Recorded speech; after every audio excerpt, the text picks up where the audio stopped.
4 দশকেও দৃশ্যমান হয়নি এই আধুনিক মেডিকেল কলেজ হাসপাতালটি, অথচ এর নির্মাণ ব্যয় জানলে চোখ কপালে উঠবে। 300 কোটি টাকার হাসপাতালটি এখন মাদকসেবীদের আখড়া। এখানে রোগীর ঠাঁই না হলেও বসবাসের উপযোগী হয়েছে বিষাক্ত পোকামাকড় আর সাপের। পাখির চোখে হাসপাতালটি দেখলে অবাক হবেন যে কেউ। বিস্তীর্ণ সবুজ মাঠে যেন মাথা উঁচু করে দাঁড়িয়ে আছে বিশাল অট্টালিকা। চোখ ধাঁধানো আধুনিক স্থাপত্য শৈলী। ঢাকার খুব কাছেই এর অবস্থান।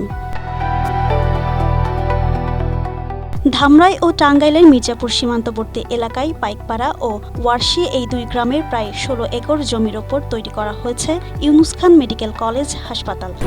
স্ট্রবেরি সুপার ডটেড ও ক্লাসিক ভ্যারিয়েন্ট, সেন্সেশন, জাগুক শিহরণ।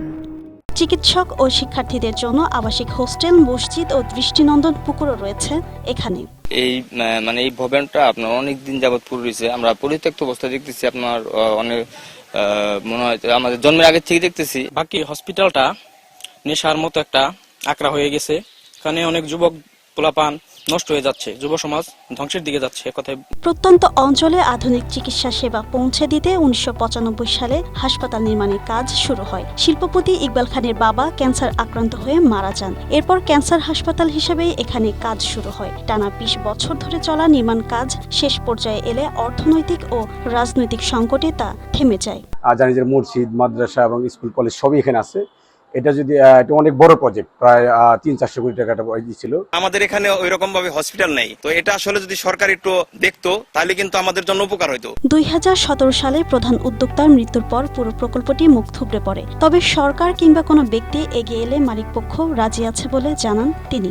কোনো ব্যক্তি যদি এটাকে মেডিকেল কলেজ বা হসপিটাল, ক্যান্সার হসপিটাল রূপে যদি প্রতিষ্ঠিত করার জন্য আগে আসে, তাহলে পরে ওনারা স্বেচ্ছায় সেটা গ্রহণ করবে। প্রশাসন বলছে হাসপাতাল চালুর বিষয়ে কাজ করা হচ্ছে।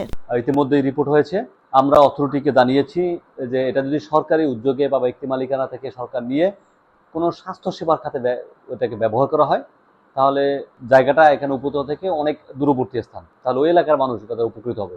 হাসপাতালটি চালু করা হলে ঢাকা, মানিকগঞ্জ, টাঙ্গাইল ও গাজীপুর জেলার মানুষের স্বাস্থ্যসেবায় আসবে আমূল পরিবর্তন। তাই এলাকাবাসীর চাওয়া হাসপাতালটির বাকি কাজ শেষ করে চালু করা। জিন্নাত আরা ঋতু, এশিয়া পোস্ট।